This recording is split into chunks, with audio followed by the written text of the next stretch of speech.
साद्वैतं सावधूतं परिजनसहितं कृष्णचैतन्यदेवं श्रीराधाकृष्ण भगवान् सहगणललिता श्रीविशाखान्वितांश्च ॐ अज्ञानतिमिरान्धस्य ज्ञानाञ्जनशलाकया चक्षुरुन्मिलितं येन तस्मै श्रीगुरवे नमः। वाञ्छाकल्पतरुभ्यश्च कृपासिन्धुभ्येव च पतितानां पावनेभ्यो वैष्णवेभ्यो नमो नमः। श्री कृष्ण चैतन्य प्रभु नित्यानंद श्री अद्वैत गदाधर शिवासदि श्री गौरभक्तवृंद। हरे कृष्ण कृष्ण कृष्ण हरे हरे, हरे राम राम राम हरे हरे। सर्वप्रथम अस्मदीय परमार्थिकं गुरुपाद पद्मनिकरेण पुष्पं विष्णुपाद स्तोत्र श्री श्रीमद् भक्ति विज्ञान भारती गोस्वामी महाराज एवं पंजाब विष्णुपाद स्तोत्र श्री श्रीमद् भक्तिवेदांत नारायण गोस्वामी महाराज के चरण कमलों में अनंत कोटि साष्टांग दंडवत प्रणाम करता हूं। तत्पश्चात संस्कृत गुरुदेव किसी चरण कमलों में अनंत कोटि साष्टांग दंडवत उपस्थित गुरुपाद हमारे गुरु चरण में दंडवत प्रणाम करता समस्त वैष्णव वैष्णवी ब्रह्मचारी आपके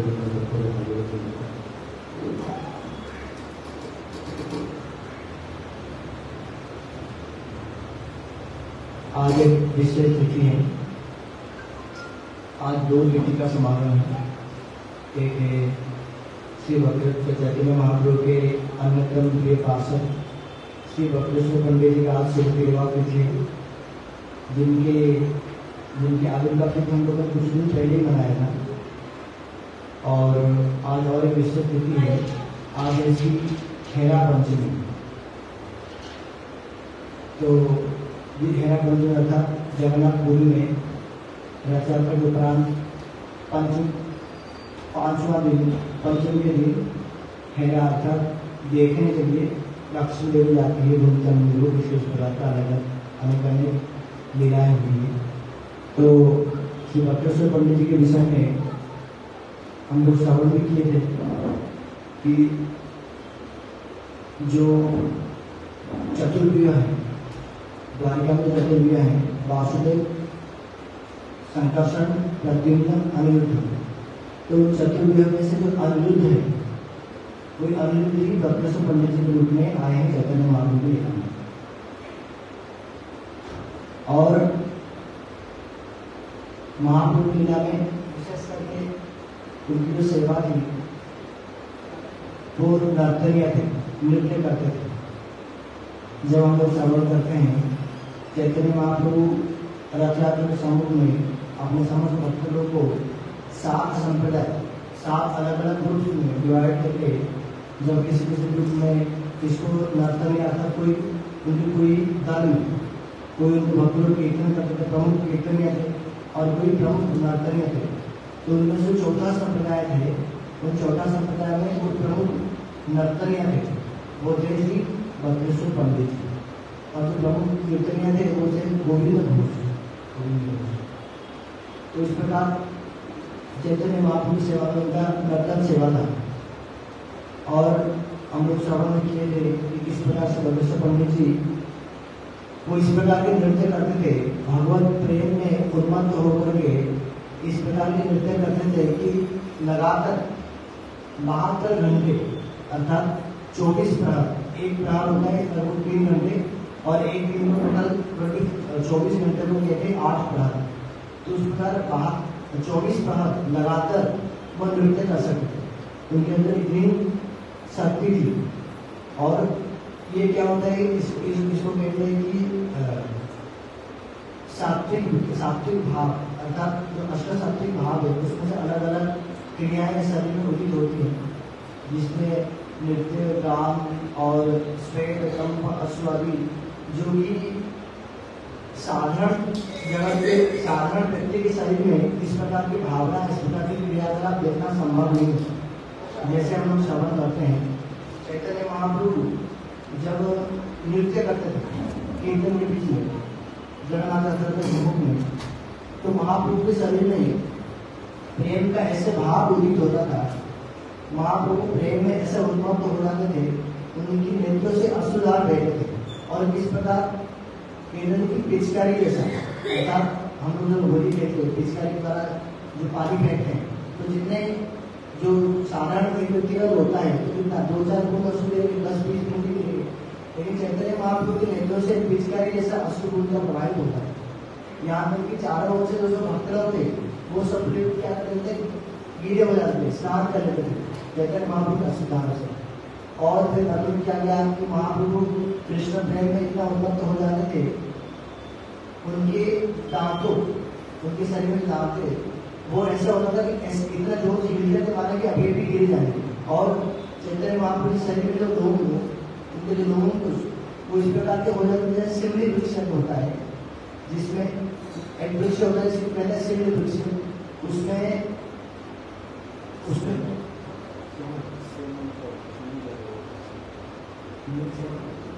हम भी उसको सेवन कहते हैं, जिसमें क्या होता है, जिसमें जो स्किन होता है उसके ऊपर कांटे कांटे जैसा थोड़ा थोड़ा आपको देखे होंगे, थोड़ा थोड़ा कांटे कांटे से बने हुए होते हैं, मोटे मोटे।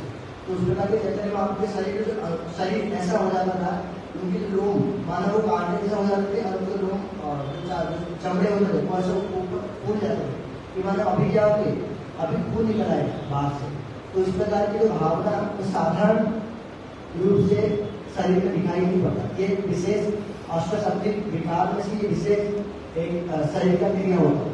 तो उसी प्रकार जो बद्रेश्वर पंडित जी थे वो 72 घंटे लगातार नृत्य कर सकते थे, जो कि एक असाधारण क्रिया है। साधारण रूप से व्यक्ति आधा एक घंटे 2-3 घंटे नृत्य कर सकते थे, तो 72 घंटे इतनी कंटिन्यूसली संभव नहीं। लेकिन जो वहाँ भगवान के प्रेम में, कृष्ण प्रेम में उत्पन्न होकर के उनके शरीर में इस प्रकार का क्रियाकलाप दिखाई पड़ता था, और वो इतने उन्मत्त हो जाते थे, उतने नृत्य करने के पश्चात भी उनके हृदय में असंतुष्ट रहता था।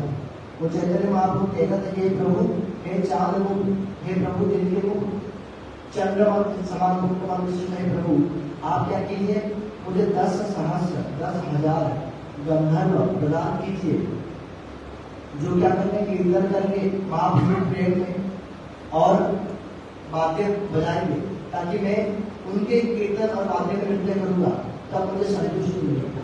तो इस प्रकार कृष्ण प्रेम उन्मत्त थे, और हम कृष्ण स्मरण की कैसे उनके दर्शन करने मात्र से ही कृष्ण प्रेम प्राप्त हो जाता है। कृष्ण पंडित जी का इस प्रकार का भावना, और उनके हृदय में कृष्ण साक्षात रूप से वास करते हैं, जिनका उपाय उन्होंने पढ़ा है, जैसे जिसमें कृष्णास्त्र दूसरी बात कहते हैं, बद्रेश्वर पंडित हृदय कृष्ण निज घर, उनके हृदय कृष्ण का अपना घर है। और उन बद्रेश्वर पंडित जी का सेवा करके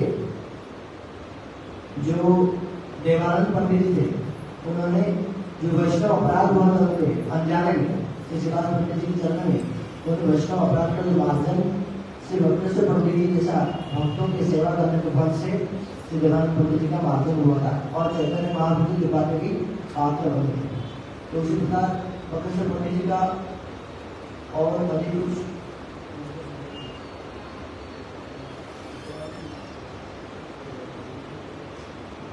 और आज एक विशेष और तिथि है हेरा पंचमी। गुरु जी वर्णन करते हैं कि हेरा शब्द का अर्थ होता है हेरा अर्थात देखना, और पंचमी आज पंचमी तिथि है। तो उस तिथि में श्री लक्ष्मी देवी नीलांचल से अर्थात जगन्नाथ मंदिर से सुंदराचल अर्थात गुंडीचा मंदिर जाती है देखने के लिए। इसको देखने के लिए क्योंकि हम लोग जब श्रवण करें चैतन्य चरितामृत मध्यलीला 13वां चैप्टर में 13वां अध्याय में, जिसमें कृष्ण कहते हैं लक्ष्मी देवी जो अनवसर काल हुआ स्नान पूजा का उपरांत, जो अनवसर काल में लक्ष्मी देवी के साथ जगन्नाथ जी 15 दिन वहां क्या किए थे, निवृत्त में उनके सेवा ग्रहण किए थे। उसके उपरांत लक्ष्मी देवी को बोल करके जाते हैं कि मैं अभी दो दिन के लिए ही जाकर के गुंडीचा मंदिर होकर के आता हूँ, बाहर दर्शन करके आता हूँ। तो 2 दिन हो गया, लक्ष्मी देवी देखते 2 दिन तो छोड़ो 5 दिन हो गया, अभी तक जगन्नाथ जी आए नहीं। मुझे बोल करके गए थे कि 2 दिन के पश्चात आ जाएंगे, किंतु अभी तक तो 5 दिन हो चुके हैं, किंतु जगन्नाथ जी अभी तक भी आए नहीं। तो फिर क्या कहांगे, इसलिए देखने के लिए लक्ष्मी देवी जाती है आज वहाँ गुंडीचा मंदिर में, इसलिए पंचमी तिथि के दिन देखने के लिए जाती है, जिसको बंगला में कहते हैं हेरा। इसलिए क्या कहते हैं उसका नाम हेरा पंचमी। और उसी स्थिति में क्या होता है, आज गुरु जी कहते थे कि जो लोग मर्यादा मार्ग के भक्त लोग वो लोग लक्ष्मी देवी के साथ जाते हैं और जाकर के लक्ष्मी देवी जब जाते हैं गुंडिचा मंदिर को प्रवेश का अधिकार नहीं मिलता, क्योंकि गुंडिचा मंदिर को वृंदावन का प्रकाश माना जाता है। जहाँ लक्ष्मी देवी के भी स्वयं प्रवेश नहीं है, उन वृंदावन के जहाँ कृष्ण लीला करते हैं ब्रज गोपियों के साथ, वहाँ लक्ष्मी देवी का भी प्रवेश नहीं है, इसलिए लक्ष्मी देवी का वहाँ भी प्रवेश नहीं मिलता गुंडिचा मंदिर में। तो प्रवेश नहीं मिलने के कारण लक्ष्मी देवी वहाँ अत्यंत क्रोधित हो जाती है। क्रोधित होकर के क्या करती है, पहले तो जगन्नाथ जी के इतना सारे जो सेवक होते उनको पकड़ के ले आते, बांध उनके लक्ष्मी देवी अपना गण को भेज देती है कि आप जाओ क्या करो, आज ये बड़ा लीला होता है जगन्नाथपुरी कि वो जाएंगे क्या करें, जगन्नाथ जी के जो पंडे होंगे जो सेवक होंगे उनको बांध करके ले आएंगे और बांध करके लक्ष्मी देवी के चरण में डाल देंगे कि हमारे स्वामी के चरण में आपका अपराध हुआ, क्योंकि आपके प्रभु 2 दिन बोल करके गए थे, अभी 12 दिन हो गए अभी तक आए, इसलिए अपराध हुआ। लक्ष्मी देवी बड़े क्रोधित होकर के जगन्नाथ जो सेवक होंगे उनको बांध करके ले आएंगे और वो सेवक भयभीत होकर के लक्ष्मी देवी के सम्मुख में बोलेंगे कि क्या करेंगे, आज कल छोड़ने परसों जगन्नाथ जी को आपके पास जरूरी लेकर के आ जाए, ऐसा बोल करके लक्ष्मी देवी को प्रार्थना करेंगे। और लक्ष्मी देवी तब भी क्रोधित होकर के, क्योंकि उनको प्रवेश में भी अधिकार मिला नहीं, इसलिए जगन्नाथ जी का रथ भी तोड़ दिया। रथ को तुरंत नहीं तोड़ती, इसलिए रथ का एक छोटा सा भाग वो भी तोड़ करके चली जाती है। और जब विराजन में चैतन्य महाप्रभु जब अपने भक्तों के साथ इस जो लीला का दर्शन करने जाते थे, दर्शन करने से पहले ही महाप्रभु कहाँ जाते थे, नीलाचल, क्योंकि जो गुंडीचा मंदिर है वो है सुंदराचल। गुंडीचा मंदिर जो स्थान है उसको बोलते हैं सुंदराचल, वृंदावन का प्रकाश। जो जगन्नाथ मंदिर है उसको बोलते हैं नीलाचल, जो कि द्वारका है, अरविंद द्वारका। तो चैतन्य महाप्रभु पहले अपने भक्तों के साथ नीलाचल में जाते हैं, पहले देखने के लिए कि किस प्रकार लक्ष्मी देवी सजदत होकर के गुंडीचा मंदिर के लिए जाती है। तो हम जब जाते हैं चैतन्य महाप्रभु वहाँ स्वरूप दामोदर कृष्ण को प्रश्न करते हैं कि अरे स्वरूप ये बताओ कि कृष्ण अभी द्वारिका से गए हैं वृंदावन के लिए और साथ में अपना भाई बलदेव जी और बहन सुभद्रा को लेकर के गए हैं, किंतु 15 दिन अभी तो लक्ष्मी देवी के साथ तो लीला किए थे, अभी लक्ष्मी देवी को भी लेकर के चले जाते वृंदावन में, क्यों नहीं गए, क्या काम है? बड़े वो केवल जो संपूर्ण वर्णन चैतन्य चरितमृत बद्रीला 14 अध्याय में 14 अध्याय में वर्णन करते, बड़े सुंदर रूप से वहाँ से सुंदर रूप से वर्णन करते कि प्रभु कैसे जाएगी, जो लक्ष्मी देवी है वो कहाँ को कहीं करे, यहाँ तक कि जो रुक्मिणी और सत्यभामा इन लोग भी वृंदावन में तो प्रवेश के अधिकार नहीं है, इसलिए लक्ष्मी को कहाँ मिलेगी, इनको वृंदावन में प्रवेश के अधिकार नहीं है।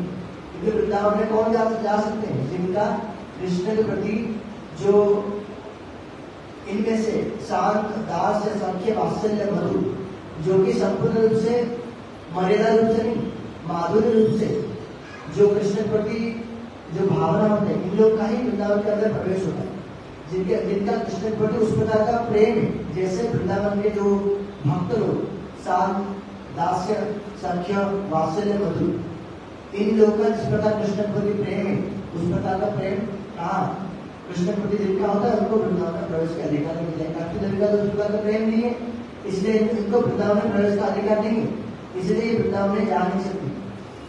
फिर आप पूछते ये फिर कहाँ जा रही है, फिर बताते हैं कि ये कैसे क्रोधित होकर के जा रही है अभी जगन्नाथ जी को दर्शन करने के, जगन्नाथ जी को बोलने के लिए गुंडीचा मंदिर।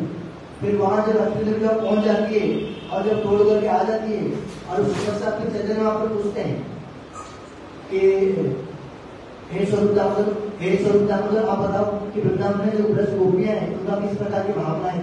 स्वरूप दामोदर कृष्ण का बड़े सुंदर से वर्णन करते हैं कि हे प्रभु, जो अभी लक्ष्मी देवी जो जा रही है ये मान करके जा रही है, कहाँ जा रही है, जगन्नाथ मंदिर गुंडीचा मंदिर में जा रहे हैं, जगन्नाथ जी को क्रोधित होकर तो उनको लाने के लिए।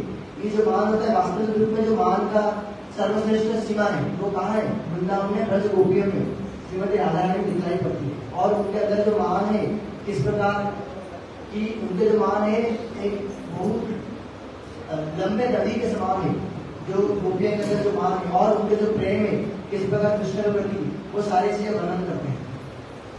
और फिर वर्णन करके गोपियों का प्रकार भेद, कौन कैसे कैसे प्रकार की गोपियां हैं, कैसे कैसे प्रकार की नायिका है, कृष्ण किस प्रकार के उनको संतुष्ट करते हैं, इन सब डिटेल्स में बड़े अच्छी तरह से श्री स्वरूप दामोदर गोस्वामी ने चैतन्य महाप्रभु सम्मुख में प्रकटित किया। उसको सुन के महाप्रभु बड़े ही प्रसन्न हो गए, बड़े ही आनंदित हो गए और बार बार बोलते स्वरूप और कहो गोपियों के विषय में, गोपियों की महिमा, कृष्ण की महिमा के विषय में और कहूँ। गोपियों की महिमा जितना श्रवण करते चैतन्य महाप्रभु स्वरूप दामोदर गोस्वामी उससे उतना ही आनंदित होने लगे और बार बार पूछते रहे। और स्वरूप दामोदर गोस्वामी बड़े सुंदर रूप से एक के बाद एक तत्व को विश्लेषण करते हैं। उसके पश्चात वो लोग फिर गुंडीचर मंदिर में जाते हैं। जब जाके दर्शन करते हैं, लक्ष्मी देवी क्या करती है, जाकर के तोड़ करके आ जाती है जगन्नाथ मंदिर में। उसको देख करके चैतन्य महाप्रभु इतना सारे गण थे जो कि माधुरी जो कि अंतरंग भक्त थे, वो अंतरंग भक्त इस क्रिया को देखकर हंसते अंदर मन में। और स्वरूप दामोदर गोस्वामी में हंस करके बोलते महाप्रभु देखो तो ये कैसा मान है, हमने तो ऐसा मान को सुना नहीं। क्योंकि जो मान होता है जब कोई नायिका मान करती है, जैसे ब्रज गोपी जब मान करती है कृष्ण के प्रति, वो ऐसे क्रोधित होकर के तोड़ फाड़ नहीं करते।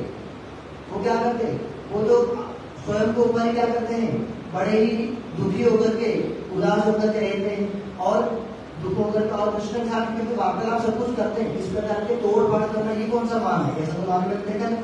हाँ, एक मान मैंने देखा था जो कि द्वारिका में हुआ था, जब सत्यभामा जी ने रुक्मिणी के प्रति मान की। जैसे आज सुबह की कथा में गुरुदेव वर्णन करते थे कि जब द्वारिका में मान होता है, द्वारिका में भी मान होती है, जो कृष्ण की जो रानियां हैं पटरानी, उनके अंदर ही मान होती है। किंतु उस मान का जो फाउंडेशन है वो क्या है, जब कृष्ण किसी और रानी को अधिक प्रेम करते हैं, तो जिन रानी को प्रेम नहीं करते उनके हृदय में क्या हो जाता है, मान हो जाता है, दुखी होते हैं। एक टाइप का थोड़ा सा इंसानियत होकर के वो दुखी हो जाते हैं। जैसे कृष्ण एक बार पारिजात पुष्प ला करके रुक्मिणी देवी को दे दिए। जब दे दिए उसको देख करके सत्यभामा जी का मान हो गया, उन्होंने मान कर लिया। कैसे, प्रभु मैं भी तो आपकी पत्नी हूँ, वो भी तो पत्नी है, आप उनको क्यों दे दिए, मुझे क्यों दिए? इसका मतलब आप उनको अधिक प्रेम करते हैं, मुझे कम प्रेम करते हैं। इसलिए क्या है, तो दूसरा का उत्कर्ष देख करके जो द्वारिका की महिषा इनके अंदर मान हो जाता है।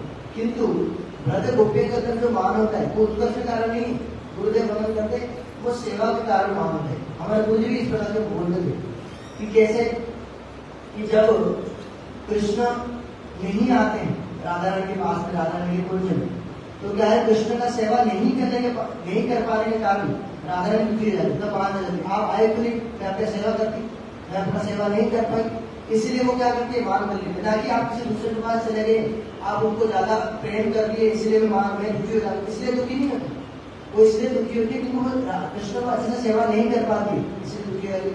तो फिर जब कृष्ण जब चंद्रावली के पास चले जाते हैं तब क्यों मान करती है, तब तो कृष्ण का सेवा होता है, सेवा होने पर भी राधा रानी क्यों मान करती है, इसीलिए मान करती है क्योंकि चंद्रावली के पास जाने पर भी कृष्ण का चंद्रावली उतने अच्छे से सेवा नहीं कर पाती जितने अच्छे में राधा रानी कर पाती। इसलिए राधा रानी मन में दुख होता है कि आप वहां जाते हो, आपको उतने अधिक मात्रा में प्रसन्न नहीं कर पाते, आप अधिक मात्रा में वो अधिक सेवा नहीं कर पाते, इसलिए आप क्यों जाते हो, आप हमारे पास आइए, आप हम क्या करेंगे, आपको अधिक मात्रा में प्रसन्न करना है और आपको प्रसन्न करना है हमारे प्रसन्न।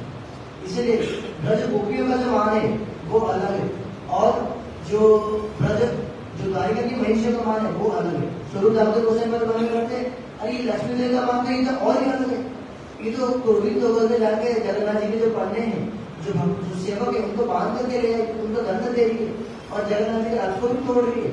जो प्रिय है, प्रिय का जो मान में प्रिय का सेवा में कोई बाधा नहीं होता, सेवा नहीं कर पाने के कारण ये क्या करते, उल्टा दुखी करते, ये तो उल्टा जगन्नाथ जी के रथ को तोड़ रही, ये कैसा मान, मैं तो सुना नहीं प्रभु। और फिर क्या कहते हैं, कहते हमारे जो ब्रज गोपी है वो तो इस प्रकार के नहीं है, हमारे ब्रजवासियों का कृष्ण के प्रति इस प्रकार का प्रेम नहीं है, वो कृष्ण से कुछ चाहते नहीं है। इस प्रकार के वर्णन करके जब ब्रज गोपियों का जब महिमा कीर्तन करते हैं तब श्रीवास पंडित जी उस समय वही होते हैं जो कि नारद जी हैं। तो श्रीवास पंडित जी इसको सुन करके वो क्या कहते हैं, क्योंकि वो तो क्या है ऐश्वर्य मार्गे होते हैं, वो लक्ष्मी पक्ष होकर बोलते हैं कि प्रभु ये क्या है, लक्ष्मी देवी मान क्यों नहीं करेंगे, शोधित क्यों नहीं होंगे, क्यों, क्योंकि ये क्या है, लक्ष्मी देवी हमारे जो समस्त ऐश्वर्य की अधीश्वरी है, सारे ऐश्वर्य उनके पास है, जो वैकुंठ में रहती हैं, जिनके पास किसी भी प्रकार की वो कमियां नहीं है, इतने सारे सेवा जगन्नाथ जी को करती रहती है सब समय। लेकिन ये सारे सेवा को छोड़ करके वो कहाँ वृंदावन चले गए, कहाँ वो क्या है, जंगल के अंदर चले गए, वन के अंदर। वहाँ वन है, पुलिन है और नदी है, वहाँ कहाँ है घर बार, कहाँ है इतने बड़े बड़े राजमहल, वहाँ कहाँ है, वहाँ जगन्नाथ जी की सेवा उस प्रकार में कहाँ हो पाता है, छप्पन वो कहाँ लगता है वहाँ, और वहाँ इतने जो जगन्नाथ जी इतना अलंकार कहाँ पहनाया जाता है।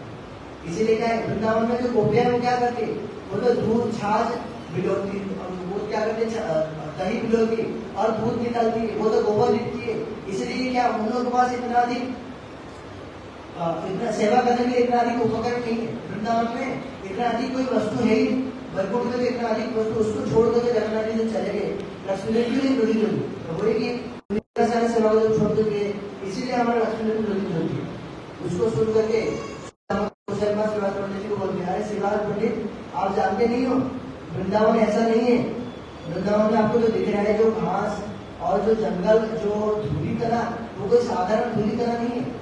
वो क्या है, वो तो वो ब्रह्म संहिता का जो श्लोक ब्रह्मांड स्तुति वो मनन करते हुए स्वरूप दामोदर गोसाई महाराज बोलते हैं कि वहाँ कैसे श्रिया कांता कांता परम पुरुष कल्पतर भूमि चिंतामणि स्वयं अमृतम कथा गानम नाट्यम धवनमपि वंशी प्रिय सखी, कि वहाँ क्या है, श्रिया कांता कांता परम पुरुष, वहाँ सब लोग कांता है, अर्थात सब लोग कृष्ण का सेवा करना चाहते हैं, सब लोग कृष्ण के सेवक हैं, और एकमात्र कांता, एकमात्र जो प्रेमास्पद वस्तु वो कृष्ण है। और वहाँ एक एक जो भूमि है वो कैसे है, वो तो चिंतामणि स्वरूप है।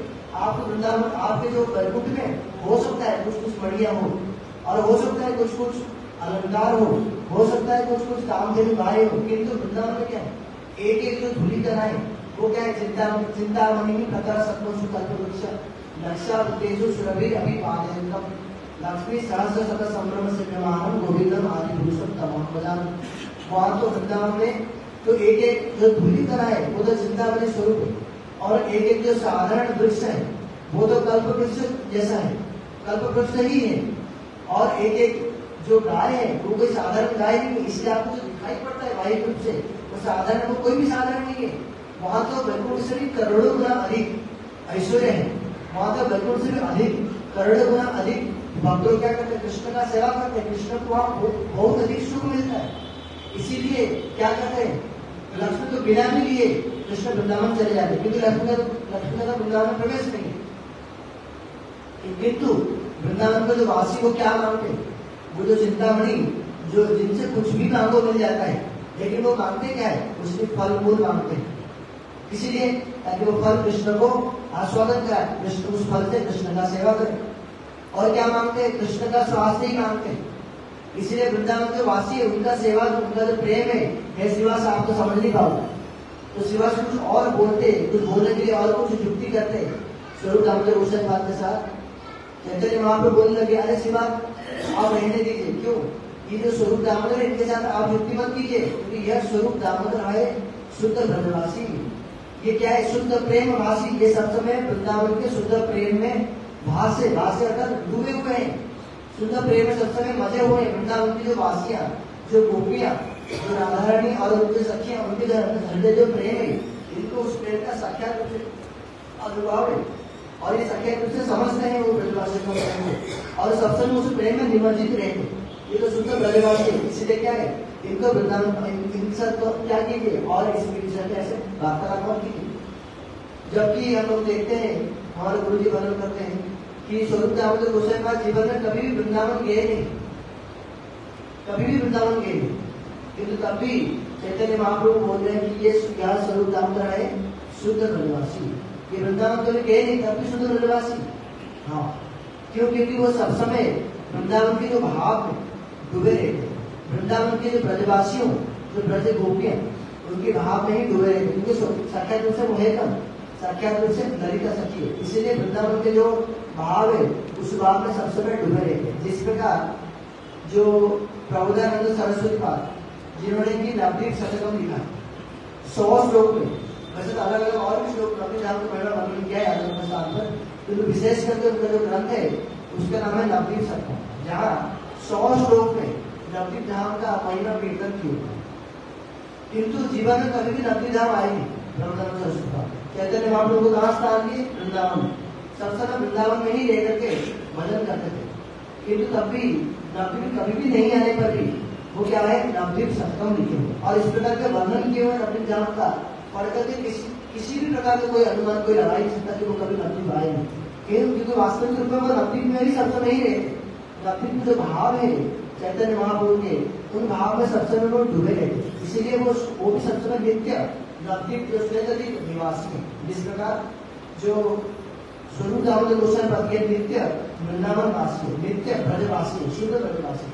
तो इस प्रकार आज के दिन ही अनेक प्रकार के स्वरूप दामोदर गोस्वामी के माध्यम से चैतन्य महाप्रभु ने ब्रज जो गोपियों का प्रकरण और जो नायिका उनके प्रकरण, उनकी जो भावना और उनकी जो क्या कहते हैं मान के प्रकरण, अलग अलग चीजें चैतन्य महाप्रभु ने उसको प्रस्तुत किया स्वरूप दामोदर गोस्वामी के माध्यम में।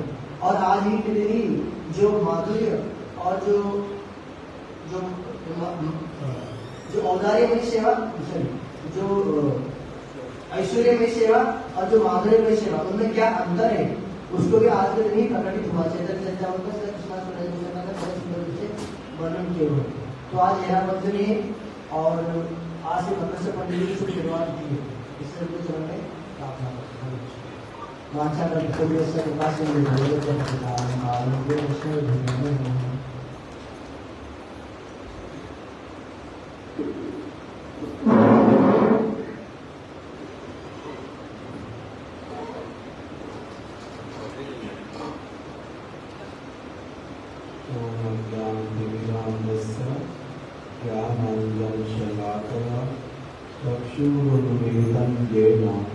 तस्मै श्री गुरुवे नमः। वाञ्छाकल्पतरुभ्यश्च कृपा सिन्धुभ्य एव च पतितानां पावनेभ्यो वैष्णवेभ्यो नमो नमः। श्री कृष्ण चैतन्य प्रभु नित्यानंद श्री अद्वैत गदाधर श्रीवासादि गौर भक्त वृंद। हरे कृष्णा कृष्णा कृष्णा हरे हरे, हरे राम राम राम हरे हरे। हरे कृष्णा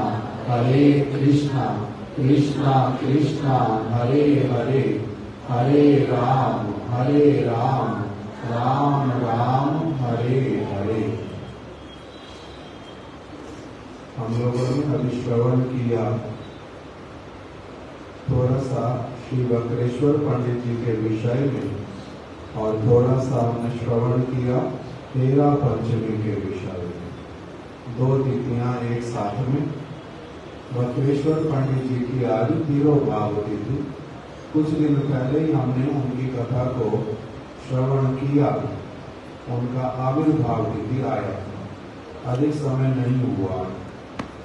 आज उनकी तिरोभाव तिथि, इसीलिए थोड़ा सा उनके विषय में पहले हमारे रमणी मोहन प्रभु जी ने आप लोगों को सुनाया कि किस प्रकार से वक्रेश्वर पंडित श्री चैतन्य महाप्रभु के एक बहुत विशेष परिकर, इनके साथ में चैतन्य महाप्रभु जब नित्य कीर्तन करते थे तब वक्रेश्वर पंडित में इतना अधिक सामर्थ्य कि वो 72 घंटे तक लगभग क्या करते थे, नृत्य कर लेते थे। इस प्रकार का उनका एक सामर्थ्य था। प्रेम में मग्न होकर के नृत्य करते थे और तब भी संतुष्ट नहीं हो पाते थे। कीर्तन करने वाले और लोग हों, मृदंग बजाने वाले और लोग हों, बहुत सारे, हे प्रभु मेरे को क्या करो, आप गंधर्व प्रदान करो जिससे कि सब समय मेरा कान जो है कृष्ण की कथा को सुनता रहे, कृष्ण के कीर्तन को सुनता रहे। इस प्रकार की उनकी बड़ी कामना होती। इसी कामना के साथ में वो क्या चाहते थे, प्रार्थना करते थे कि मेरा हे प्रभु ऐसा आप मेरे ऊपर कृपा कर दो जिससे कि मेरे को सब समय अधिक से अधिक भक्तों का कीर्तन कथा श्रवण करने के लिए मिले। ऐसी वाली उनकी आकांक्षा होगी। फिर हमने श्रवण किया आज हेरा पंचमी के विषय में। हम अभी थोड़ा सा 10-15 मिनट 20 मिनट चैतन्य चरितामृत में से जिस प्रकार से लिखा हुआ है उसको वैसा ही थोड़ा सा श्रवण करते हैं। कुछ दिनों से हम लोग प्रातः काल श्रवण कर रहे हैं श्री गुंडीचा मंदिर मार्जन के विषय में, और संध्या के समय में प्रतिदिन श्रवण करते हैं हम लोग रथ यात्रा के विषय में। चैतन्य चरितामृत मध्य लीला के 3 अध्याय हैं जो विशेष रूप से रथ यात्रा के प्रसंग को बतलाते हैं। 12वां परिच्छेद गुंडीचा मंदिर मार्ग रथ यात्रा से पहले इसको मत करना।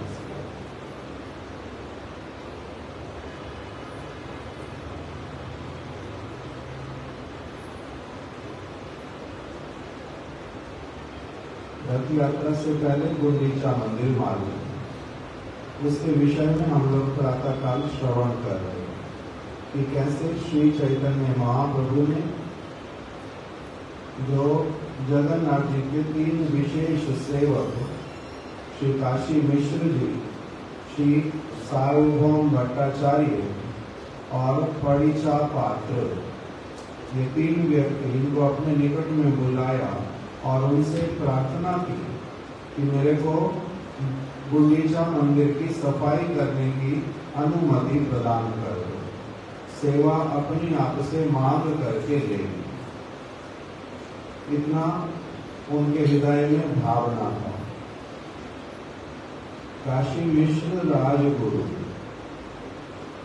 सार्वभौम भट्टाचार्य जी राज पुरोहित और परीक्षा पात्र जो है वो मंदिर के निरीक्षक, सारी सेवाओं का निरीक्षण करने वाले, तीनों को बुला करके उनसे मंदिर की सेवा को मांग लिया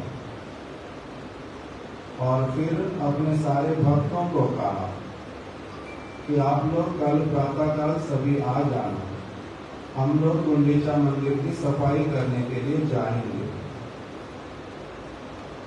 सारे भक्त लोग जब आ गए, चैतन्य महाप्रभु ने अपने हाथ से उनके मस्तक पर चंदन लगाया, उनका सम्मान किया। मंदिर की सफाई करने की तुम्हारी कामना, तुम लोग परम सौभाग्यशाली हो। और उनको अपने हाथों से एक झाड़ू उठा करके दिया, अपने हाथ से उठा करके दिया, अर्थात उन्होंने शुभ कामना की कि इनको जिस उद्देश्य से ये झाड़ू दे रहा हूँ उस उद्देश्य में, उस सेवा को करने में ये लोग सफल हो जाएं। ऐसे वाला एक शुभ कामना करके उनको झाड़ू प्रदान कर दिया। सबको मार्जनी सभी लेकर के चल दिए, घड़े और मार्जनी को कीर्तन करते करते महाप्रभु लेकर के गए। स्वयं ही अपने हाथों से सबसे पहले मंदिर का परिष्कार करना उन्होंने प्रारंभ किया। अपने आचरण के द्वारा सबको शिक्षा दी। केवल उनसे काम करवाना ऐसी बात नहीं, स्वयं भी उसी कार्य को करने लगे और प्रेम के स्वभाव के कारण ही ऐसा होता है कि जो व्यक्ति जिससे प्रेम करता है उसके लिए सब कुछ अच्छे से अच्छा करने के लिए प्रस्तुत हो जाता है। इसलिए इनका प्रेम किसके प्रति? भगवान के प्रति, और किसी के प्रति उन्होंने प्रेम लगाया नहीं। जहाँ जहाँ प्रेम लगा हुआ था वो सारा छोड़ दिया और पूर्ण रूप में प्रेम को भगवान के चरणों में लगा दिया। इसीलिए ऐसा वाला प्रेम उनका हृदय में कि उसके कारण कोई भी सेवा उनको छोटी बड़ी लगती नहीं। जब जिस सेवा की आवश्यकता उसी सेवा को करने में लग जाते, इसलिए मंदिर का मार्जन करने में भी लग गए। और मंदिर को कैसा साफ कर दिया, सबसे पहले वर्णन कर दिया जिस प्रकार से उनका अपना चित्र एकदम से शीतल और उज्जवल था।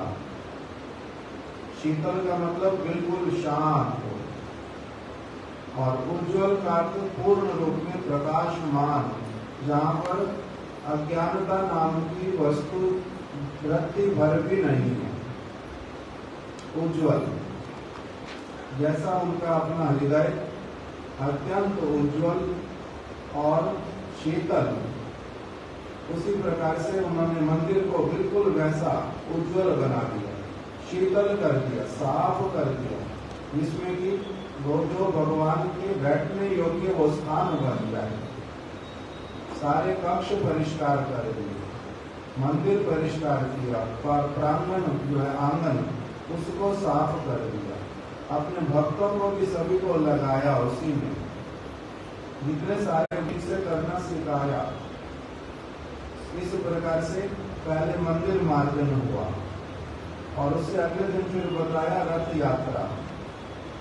रथ यात्रा के दिन प्रातःकाल चैतन्य महाप्रभु अपने भक्तों के साथ में चले गए जगन्नाथ मंदिर में। वहां पर जो जगन्नाथ जी के सेवक, उस दिन से सेवक बदल जाते हैं।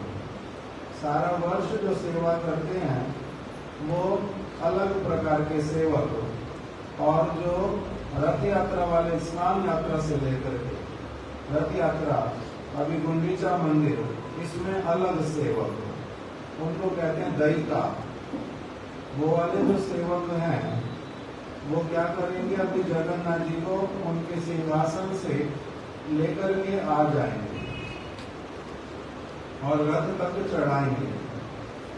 बहुत प्रकार के वाद्य यंत्र बजते हैं, कीर्तन होता है भली प्रकार से, और श्री आनंद महोत्सव में जगन्नाथ जी को लेकर के आते हैं। सेवक लोग बहुत बलवान, क्योंकि विग्रह बहुत बड़े बड़े, इसीलिए कुछ सेवक लोग एक दूसरे के साथ में हाथ से हाथ मिला करके ऐसे वाले गोल चक्र बना लेते हैं कि वो जगन्नाथ जी के मस्तक वाली तरफ से उठाते हैं। कुछ लोग जगन्नाथ जी के नीचे वाली तरफ से, चरण जिस तरफ हो, वहां से उनको उठाते हैं। गर्दन के पास में उनके रेशम की डोरियां बांध देते हैं और फिर दोनों तरफों पंडित लोग पकड़ करके उसको चलते हैं। स्थान स्थान पर मंदिर के भीतर में सीढ़ियों में जहाँ पर थोड़ा बड़ा स्थान होता है वहां पर गद्दे बिछा देते, बहुत मोटी मोटी रुई वाले। जगन्नाथ जी को एक गद्दे से दूसरे गद्दे पर लेके आते, दूसरे से तीसरे पर, तीसरे से चौथे पर। जब रखते हैं बहुत प्रचंड शब्द होता है, गद्दे फट जाते, रुई उड़ने लग जाती। इस प्रकार से जगन्नाथ जी को उनके सेवक लोग लाते हैं। फिर कबीराज गोस्वामी ने बताया कि वो किसी बलवान के उठाने पर उठ जाए ऐसी बात होती नहीं, उनकी अपनी इच्छा से ही वो उठते हैं। अपनी इच्छा से कभी बहुत भारी हो जाते, कभी बहुत हल्के हो जाते, कहीं पर थोड़ा अधिक देर बैठते हैं, कहीं पर थोड़ा कम देर बैठते हैं। इस सब को बोलते हैं पांडु विजय। मंदिर के भीतर से रथ तक जो आते हैं उसका नाम पांडु विजय। उसको देख करके महाप्रभु बड़े प्रेम से उनको पुकारते हैं, जगन्नाथ जी को मणिमा मणिमा, अर्थात अत्यधिक सम्मान के पात्र हैं आप, प्रेम के पात्र हैं आप, महाराज अधिराज हैं आप जगन्नाथ। इस प्रकार से मणिमा कह के उनका स्वागत करते हैं। रथ में जब जगन्नाथ जी बैठ जाते हैं उसके बाद में फिर सारा वर्णन किया किस प्रकार से गौरांग महाप्रभु ने अपने सारे भक्तों को बहुत सारे भागों में बांट दिया।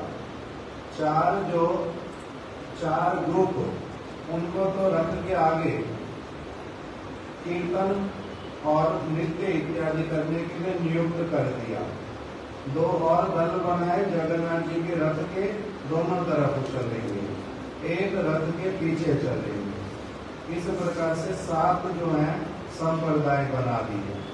7 लोग, 7 संप्रदाय का अर्थ वहां पर है 7 विभाग कर दिए। सभी में बहुत सारे भक्त लोग। महाप्रभु कभी किसी के साथ चले जाते, कभी किसी के पास चले जाते, ऐसे कीर्तन करते रहते। वहीं पर ही अपना ऐश्वर्य प्रकटित किया, 7 स्वरूप प्रकाशित कर दिए। और महाराज प्रताप रुद्र ने दूर से देखा कि ये क्या हो रहा है। एक ही गौरांग महाप्रभु उन्होंने 7 स्वरूपों को प्रकटित कर दिया और सारे भक्तों को आनंद प्रदान कर रहे हैं। सभी भक्तों को क्या लग रहा है, हमारे साथ में ही है गौरांग महाप्रभु। इस प्रकार से रथ का महोत्सव हुआ। उसमें जगन्नाथ जी को बड़ी प्रकार की प्रार्थनाएं की। कभी जगन्नाथ जी रुक जाते, कभी जगन्नाथ जी चलने लगते।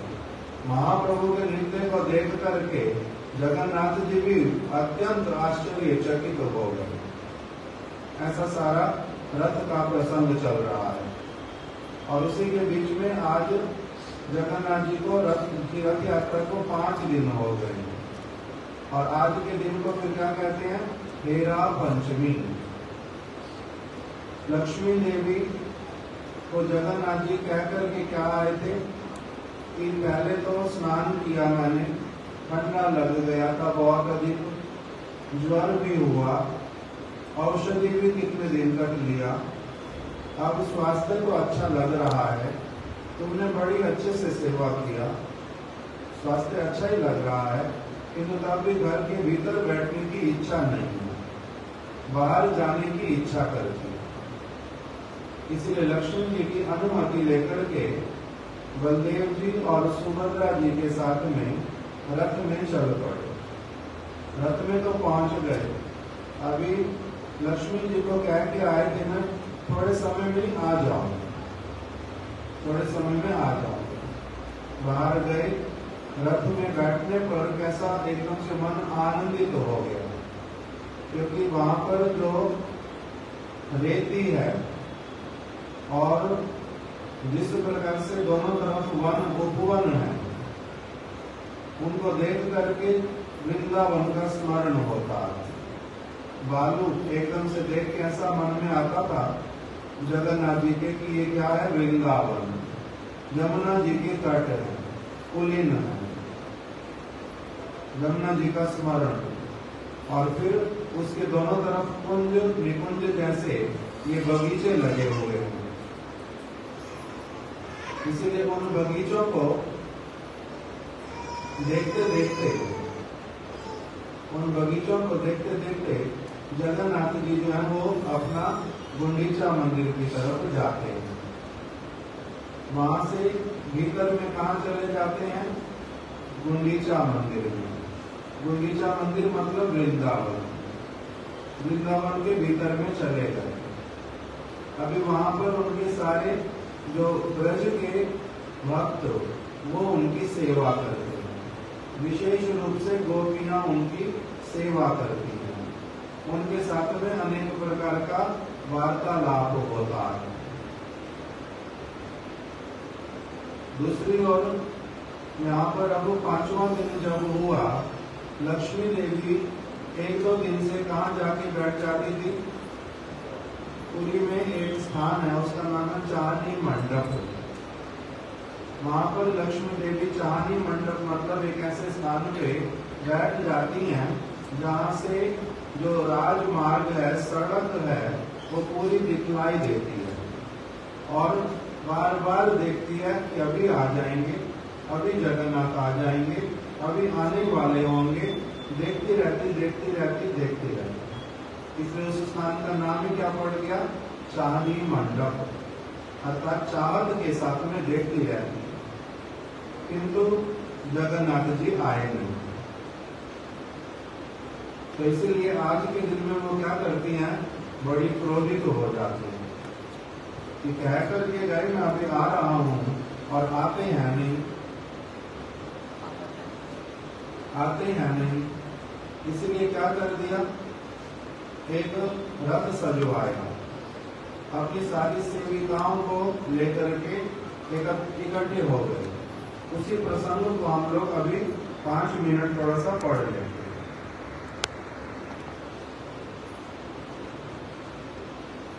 चैतन्य महाप्रभु ये जो हेरा पंचमी, लक्ष्मी देवी का मंदिर से बाहर आना, इसको देखने के लिए भी गए। पहले सुबह सुबह चले गए गुंडीचा मंदिर में जगन्नाथ दर्शन करने के लिए।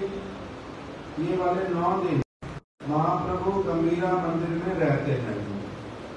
रथ यात्रा से लेकर के जब तक जगन्नाथ जी भीतर नहीं चले जाएंगे, तब तक चैतन्य महाप्रभु अपने वो जो वास स्थान गंभीरा उसमें नहीं जाते, वन के भीतर भी रह जाते। जगन्नाथ वल्लभ उद्यान है, उसी में अपने भक्तों के साथ रहते हैं। वहीं पर ही खाना, वहीं पर ही विश्राम करना, वहीं से ही दर्शनों के लिए जाना, सारा वहीं से ही सब कुछ करते हैं। गुंडी गंभीरा में नहीं रहते। तो इसलिए आज के दिन पहले तो वन से कहाँ चले गए, जगन्नाथ जी के दर्शन करने गुंडीचा में दर्शन कर लिए, और उसके बाद में फिर स्वरूप दामोदर जी के साथ में और भक्तों के साथ में, श्रीवास पंडित भी साथ में थे, चले गए जगन्नाथ मंदिर के बाहर। क्या करने, आज लक्ष्मी जी बाहर आएंगी। आज कौन सा उत्सव होगा, हेरा पंचमी। इसलिए देखते हैं लक्ष्मी किस तरह से तैयार होकर के आती हैं, उनके सेवक कैसे वाले हैं, सेविकाएं कैसी हैं, क्या बोलते बोलते जाते हैं, ये कैसा वाला महोत्सव होता है, उसको देखने के लिए हम लोग प्रयास करेंगे।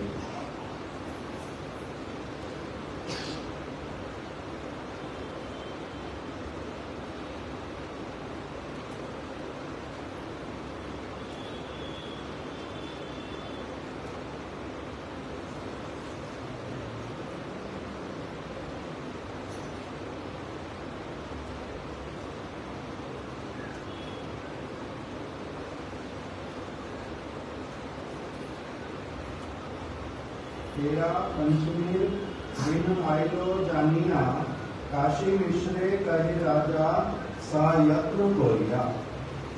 हेरा पंचमी के एक दिन पहले महाराज प्रताप रुद्र ने काशी मिश्र जी को बुलाया।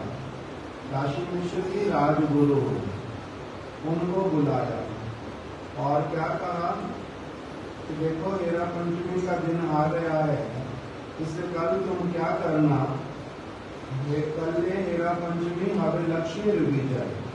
लक्ष्मी जो है वो अपने मंदिर से जगन्नाथ जी को ढूंढने के लिए जाएंगी। ऐसे उत्सव करो जेनो कबू नहीं हारे। हे काशी मिश्र जी, इस बार इतना अच्छी तरह से उत्सव करो ये वाला, जैसे कि पहले कभी भी नहीं हुआ। महोत्सव करो ऐसे कैसे विशेष संभार, देखी महाप्रभु जैसे है चमत्कार। इतना अच्छे से उत्सव करो जिसको देख करके महाप्रभु भी आश्चर्यचकित हो जाए। ठाकुरेर भंडारे और हमारे भंडारे, जगन्नाथ जी के भंडार में और मेरे भंडार में अर्थात राज भंडार में जो सारे वस्त्र हैं रेशम के, बहुत श्रेष्ठ श्रेष्ठ, जितनी समस्त वाद्य यंत्र हैं, जितने चामर हैं, ये सारी वस्तुएं, ध्वजाएं, पताका, आप क्या करो, घंटियां, ये सब इकट्ठी कर लो और बड़ी अच्छी तरह से महोत्सव करो। अनेक प्रकार के वाद्य यंत्र बजाओ और जो जगन्नाथ जी के, लक्ष्मी जी की सेविकाएं, वो सब बड़े आनंद से नृत्य करते हुए जाएं और बहुत अच्छी पालकी सजा दो जिसके ऊपर लक्ष्मी को बिठा करके लेके जाएंगे। रथ यात्रा जितना बड़ा उत्सव होता है उससे भी इसको बड़ा उत्सव बना दो, लक्ष्मी का जाने का उत्सव। इस प्रकार से जब उन्होंने कहा कि देखो महाप्रभु यहाँ पर हैं, लक्ष्मी विजय देखने के लिए आएंगे, बड़ा बड़ा उत्सव कर दो, तो महाप्रभु ने भी फिर जब सुना कि महोत्सव इतना बड़ा हो रहा है, देखने के लिए चले गए। जब देखने के लिए गए, अभी खड़े हुए थे द्वार पर, द्वार खुला नहीं, अभी लक्ष्मी देवी बाहर आई नहीं, अपनी पालकी के ऊपर बैठ करके। उससे पहले ही जो महाप्रभु, उन्होंने क्या कहा, रस विशेष प्रभु सुनिते मन हैला, ईशत हासिया प्रभु स्वरूपे पूछेगा।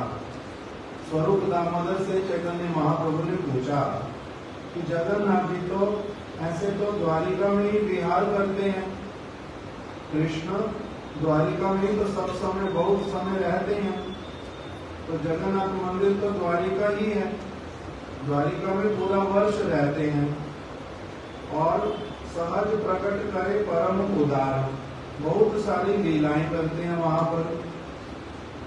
तथापि वत्सर मध्य है एक बार, एक वर्ष में एक बार कहाँ जाना चाहते हैं, वृंदावन देखते तार उत्कंठा अपार, वृंदावन को देखने की उनकी बड़ी इच्छा होती है।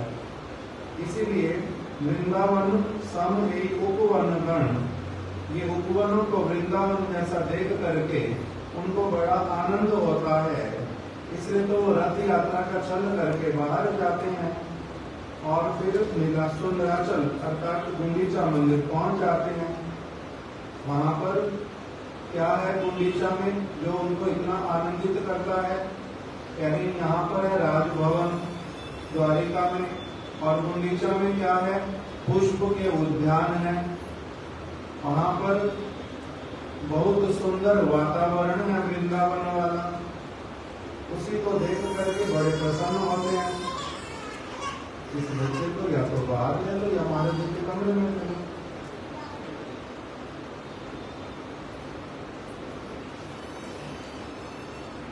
लक्ष्मी देवी संगे नहीं गए के कारण महाप्रभु ने स्वरूप दामोदर जी से पूछा कि जब उन्होंने वृंदावन जाना तब फिर बलदेव जी को ले गए साथ में, सुभद्रा जी को ले गए साथ में, लक्ष्मी को क्यों छोड़ दिया?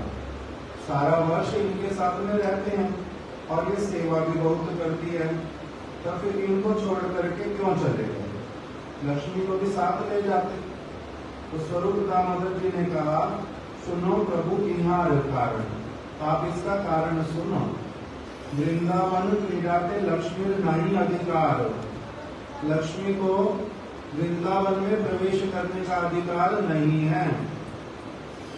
हमें होगा फिर कभी, लक्ष्मी को अधिकार नहीं है। लक्ष्मी कौन है? सब समय नारायण के साथ में रहने वाले। लक्ष्मी कौन है? जिसके द्वारा वैकुंठ जगत का भी बहुत सारा सेवा होता है। वैकुंठ में जो सबसे प्रधान है,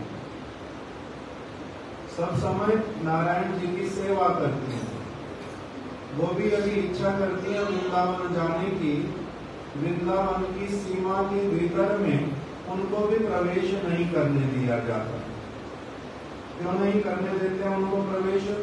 कह रहे किसी भी ऐसे व्यक्ति का वृंदावन में प्रवेश नहीं होता जिनका जो क्या है, जो गोपियों का अनुगत्य नहीं करते। इसीलिए लक्ष्मी देवी जब कृष्ण की वंशी की ध्वनि सुन करके आ तो गई ब्रज में, किंतु कृष्ण का रास विलास देखना चाहती हैं, उनको भीतर में नहीं जाने देंगे, देखने नहीं देंगे। पहले से बोल दिया कि तुम्हें करना क्या पड़ेगा, अपना ये लक्ष्मी वाला जो तुम्हारे मन में है कि मैं लक्ष्मी हूँ, मैं नारायणी हूँ, मैं ब्राह्मणी हूँ, ये सारी भावना जो है पूरी तरह से तुम्हारे को छोड़नी पड़ेगी। ये सारा कुछ छोड़ना पड़ेगा। फिर तुम्हारे को जो दासियों वाले सारे काम, उसमें भी छोटे से छोटे काम जो है, कुंज की सफाई करना, उपले इत्यादि बनाना, गोबर इकट्ठा करना, गाय का दूध निकालना, फिर दूध को गर्म करना, ये सारा काम करना पड़ेगा। और जो सबसे छोटी गोपियां हैं वो भी जो तुम्हारे को आदेश करेंगी ना, उनके आदेश को मानना पड़ेगा। वहां पर ये नहीं कह पाओगी मैं लक्ष्मी हूँ, तो कर पाओगी तो ये तो मैं नहीं कर पाऊंगी। फिर तुम्हारे को नारायण की तुम पत्नी होने पर भी व्रत में जैसे तुम्हारा इच्छा जाने का, तुम्हारे को क्या करना पड़ेगा, ये वाला भावना भी छोड़ना पड़ेगा कि मैं किसी की पत्नी हूँ। वहां पर इस प्रकार से नहीं चलेगा। तो लक्ष्मी सुनने से ही बोलती है ये सारा कुछ मैं नहीं करूंगी, किंतु ब्रज में जाने की इच्छा है तो बैठी रहो। इसलिए बेल वन में बैठी हुई हैं, तपस्या करती हैं, किंतु कृष्ण की लीला में प्रवेश नहीं है, क्योंकि ऐश्वर्य वाली भावना छोड़नी पड़ती ब्रज में प्रवेश करने के लिए। तो इसलिए महाप्रभु ने ये वाली बात वहां पर अच्छी तरह से यहाँ पर उठाई कि हे स्वरूप मेरे को बताओ कि वृंदावन की जो लीलाएं जब प्रभु वहां पर गई हैं, तो इसको लक्ष्मी को साथ में क्यों नहीं ले गए, छोड़ के क्यों चले गए। तो इन्होंने कहा वृंदावन की लीला में लक्ष्मी का अधिकार नहीं है, उनको भीतर में नहीं आने दिया जाता।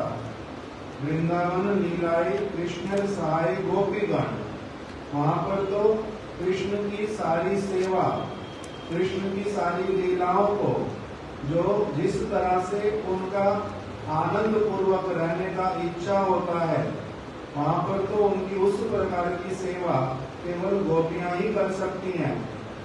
वो सहायता गोपियां कर सकती हैं उस लीला में। गोपीगण बिना कृष्ण हरिते नारी मन, गोपियों के अतिरिक्त और कोई कृष्ण के मन का हरण नहीं कर सकता।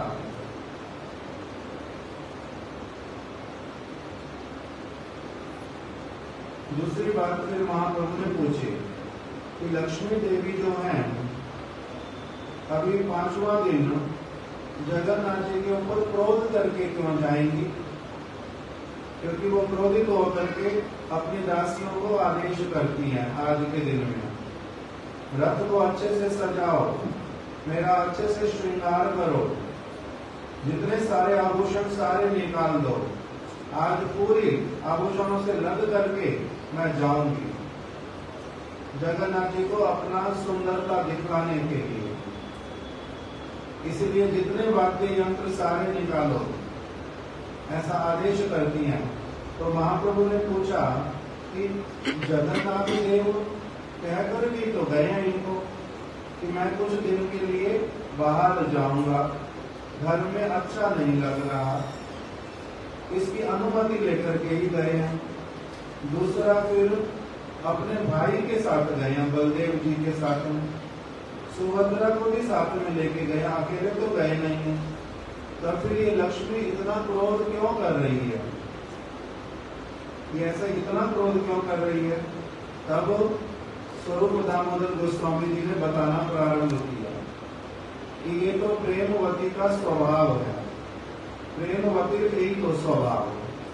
प्रेमवती का स्वभाव होता है कि वो क्या करती है, अगर उसका कांत, उसका पति उसके प्रति थोड़ा सा उदासीनता करे तो उसमें उसको नाराजगी हो जाती है, रुठ जाती है वो, और क्रोध उनके हृदय में आ जाता है। अभी स्वरूप दामोदर जी ने बताना प्रारंभ भी किया था, उसी समय मंदिर का द्वार खुल गया, लक्ष्मी देवी आ गई, गाजे बाजे बजने लगे, कितना प्रकार की पताकाएं, कैसे लक्ष्मी की जय हो, लक्ष्मी की जय हो, ऐसे सेवक अपना करते हुए आगे बढ़ते जा रहे। इस प्रकार से सारे आगे जा रहे। कोई किसी ने अपने हाथ में चावल लिया हुआ, किसी ने तांबुल की बीड़ियां उठाई हुई, किसी ने कुछ तो किसी ने कुछ, ऐसे सारा कुछ करके वो चलती गई। और अभी क्या किया, जगन्नाथ मुख्य मुख्य जतो भृत्य गणे, उनको जगन्नाथ जी के जो सारे सेवक दिखाई देते, लक्ष्मी की सेविकाओं को वो उनको पकड़ पकड़ करके बांधती गई। जैसे कि इन्होंने क्या किया हुआ है, जगन्नाथ जी को छिपा करके रख दिया, इसलिए उनके सेवकों के प्रति क्रोध किया और उनको बांध करके ऐसे ला रहे, कुछ सुनना नहीं चाहते, छड़ी हाथ में ले रखी और मारेंगे साथ में। जब लक्ष्मी को प्रणाम करो, लक्ष्मी के चरणों में गिर जाओ, क्षमा प्रार्थना करो, आश्वासन दो कि अभी आपके जगन्नाथ जी को ला करके हम दे देंगे। इस प्रकार से सारा जब कर रहे हैं, तब महाप्रभु देख करके बड़े प्रसन्न हो रहे हैं, देख रहे हैं कि ये सब हो क्या रहा है, किस किस प्रकार की प्रभु की लीला, कैसे कैसे लक्ष्मी की लीला। ये सारे जैसे चोर को दंड देते हैं, ऐसे वाला जो जगन्नाथ जी के सेवक, उनको ये लोग दंड देने लगे। इस प्रकार से जो ये सारा उत्सव, इसी को महाप्रभु ने देखा। हासे महाप्रभु गण मुखे हस्त दिया, अपने मुख के ऊपर हाथ रख करके, हंसी रुकती नहीं, बहुत जोर जोर से हंसी आती है। जैसे वो सेविकाएं लक्ष्मी की जगन्नाथ के सेवकों को पकड़ रही हैं और जिस प्रकार से मारने का एकदम से वो प्रयास कर रही हैं, घसीट करके एकदम से लेकर के जा रही हैं, ये सारा कुछ देख करके महाप्रभु से रुका नहीं गया कि देखते हैं इसका अंतिम जो फल होगा वो क्या होगा। ऐसे सारा कुछ तो ये करते गए। उसके बाद में भी स्वरूप दामोदर गोस्वामी जी ने अच्छे से बताया कि प्रभु ऐसे वाला जो ब्रज में है, ब्रज का मान अलग प्रकार का, मान मतलब रूठना। ये लक्ष्मी का मान, इसमें ऐश्वर्य है, ये पटरानियों जैसी रहती हैं, इनका मान करने का पद्धति बिल्कुल अलग है। कहाँ तो मान करने का अर्थ क्या होता है, अच्छे वस्त्र धारण नहीं करते, श्रृंगार का सामान सारा उतार देते हैं कि हमारे प्रेमी प्रभु जो हैं हमारे से रूठे हुए हैं, हमारे से कोई भूल हो गई है, इसीलिए उनको अपने आप के ऊपर क्या होता है, क्रोध आता है, अपने आप पर क्रोध करती हैं, अपने को दुख देती हैं। ऐसा तो ब्रज की गोपियां करती हैं, भूमि पर बैठे बैठे लिखती हैं, मुख मलिन हो जाता है, उदासी छा जाती है। किंतु लक्ष्मी का रूठना अलग प्रकार का, क्योंकि इसमें ऐश्वर्य का भावना है।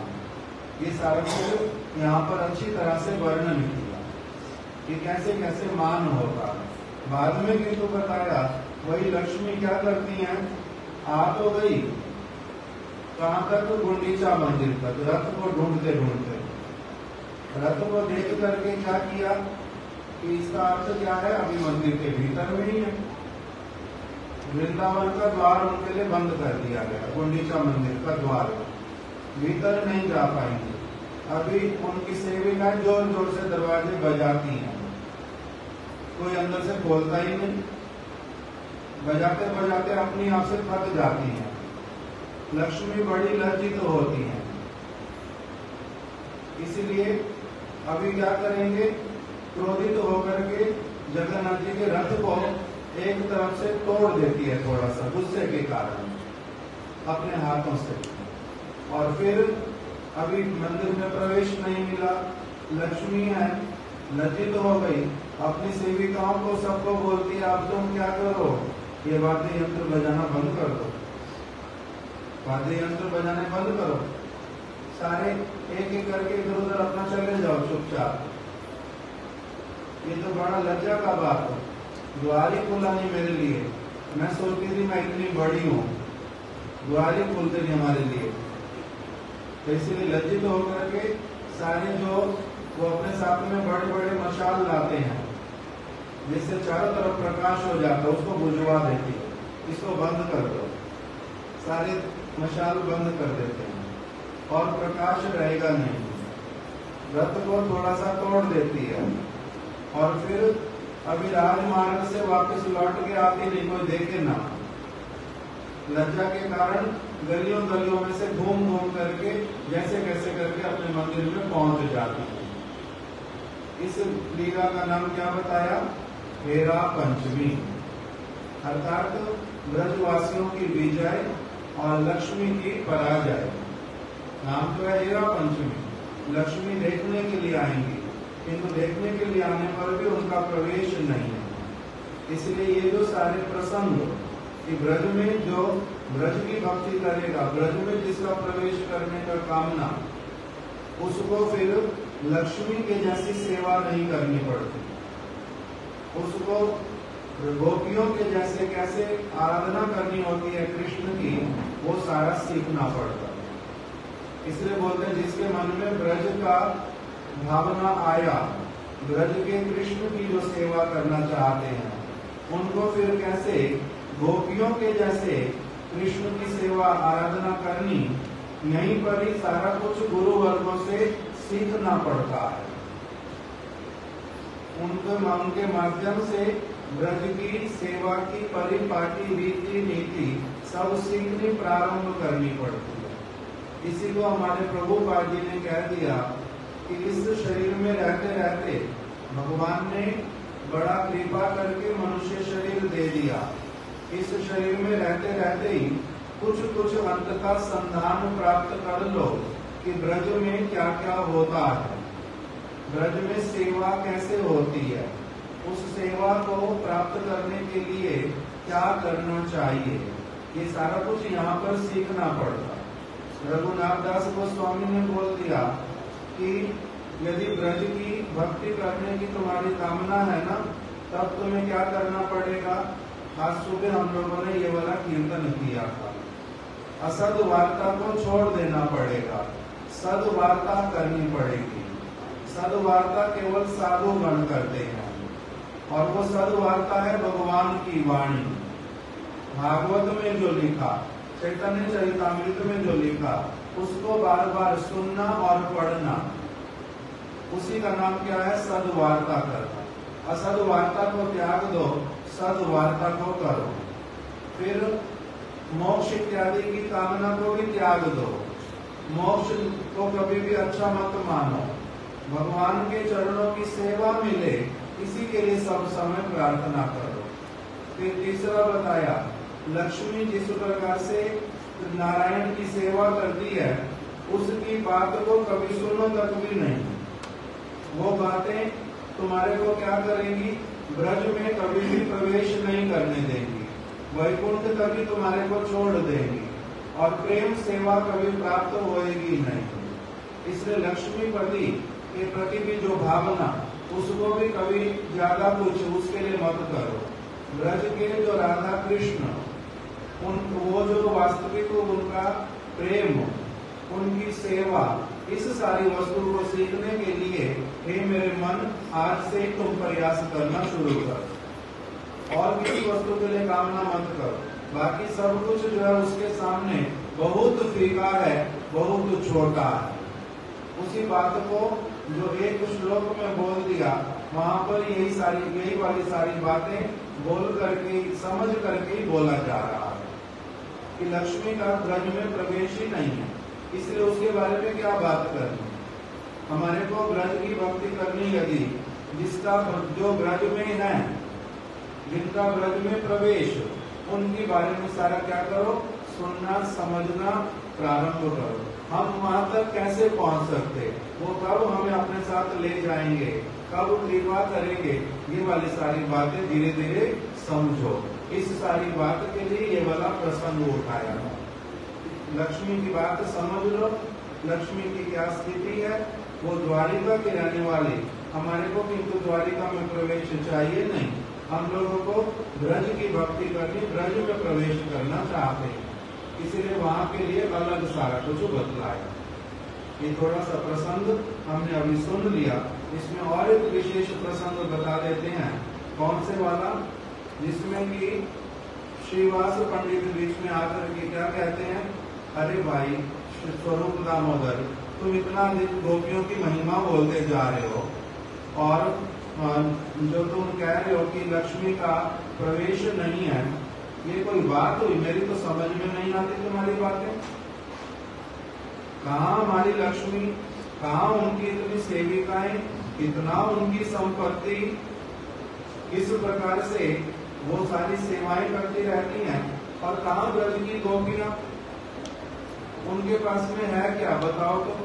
अच्छे आभूषण नहीं है, इसीलिए फूल पत्तियां लेकर के केवल अपना भी श्रृंगार करती हैं, कृष्ण का भी करती रहती हैं। खाने के लिए है क्या उनके पास में?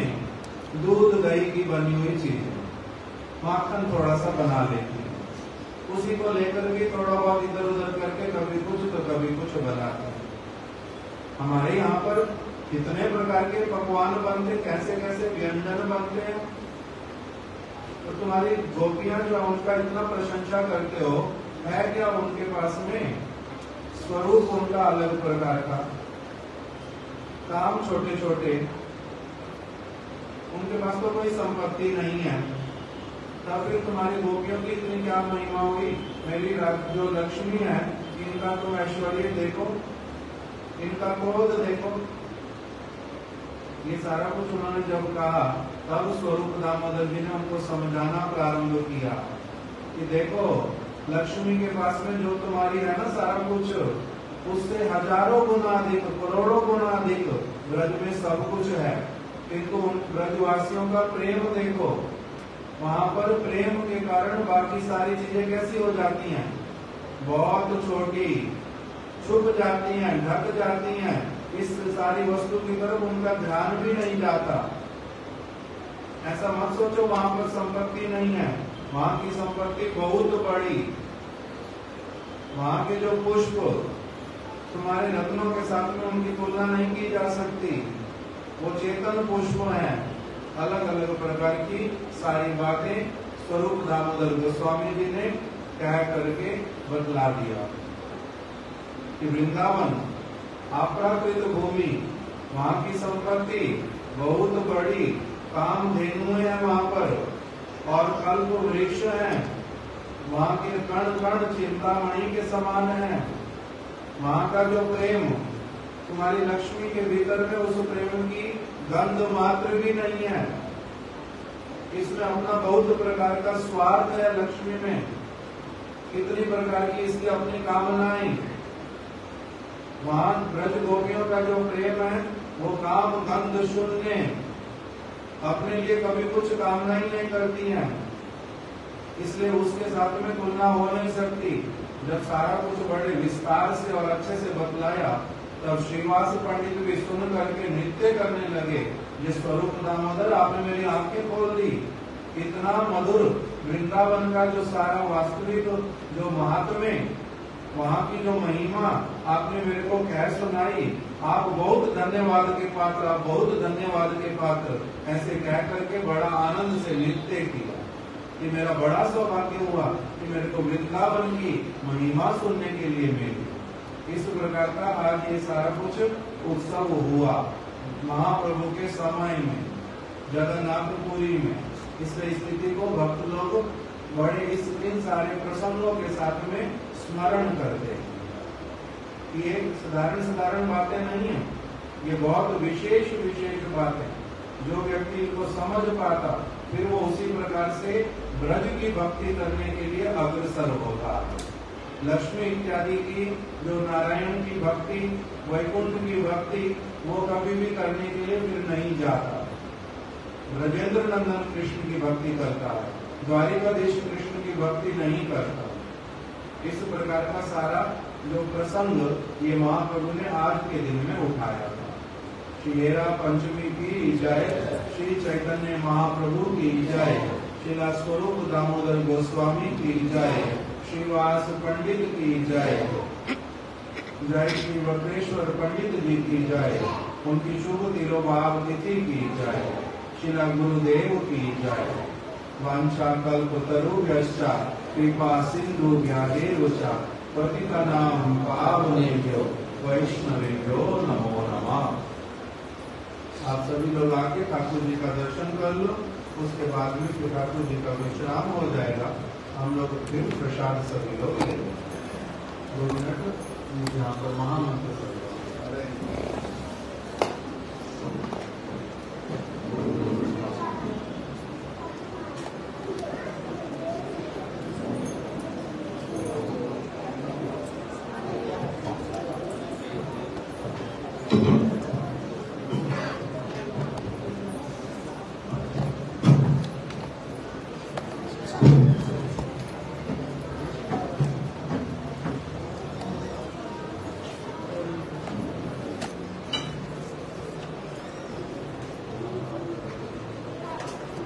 Hare Krishna, Krishna Krishna, Hare Hare,